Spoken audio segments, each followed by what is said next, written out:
স্বামী যদি মারা যায় তার স্ত্রীকে ইদ্যত পালন করতে হয়, শোক পালন করতে হয়। স্ত্রীকে শোক পালন করতে হবে। স্বামী মারা গেলে স্ত্রীকে ইদ্যতে থাকতে হয়, শোক পালন করতে হয়। কতদিন? 4 মাস 10 দিন। কতদিন? 4 মাস 10 দিন।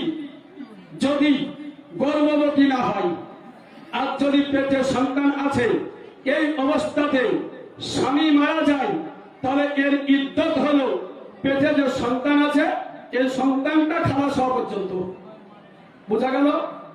স্বামী মারা গেল, স্ত্রীটাকে দেখতে হবে। পেটে যদি সন্তান থাকে এর শোক পালন করার সময় সন্তান খালাস হওয়া পর্যন্ত। আর যদি সন্তান না থাকে তাহলে এর ইদ্যত আরবি চাঁদ অনুযায়ী, আরবি মাস অনুযায়ী 4 মাস 10 দিন এর ইদ্যত।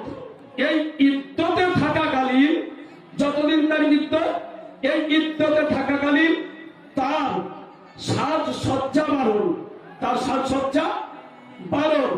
চুড়ি হাতে পরতে পারবে না, রঙিন কাপড় পরিধান করবে না, চুলে তেল লাগাবে না, চুল সাজাবে না, অর্থাৎ আঁচড়াবে না।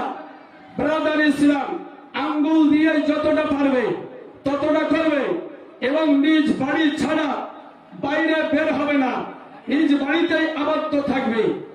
এবং কোনো কারণে, বিশেষ কারণে যদি কোনো জায়গা যেতে হয়, সূর্য ডুবে যেন তার বাড়িতে এসে, ওর বাড়িতে আসার পরে সূর্য ডুববে। আর এই ইদ্যত পালন করতে হবে তাকে তার স্বামীর বাড়িতেই। এগুলো হলো সব ওয়াজিব, জরুরি।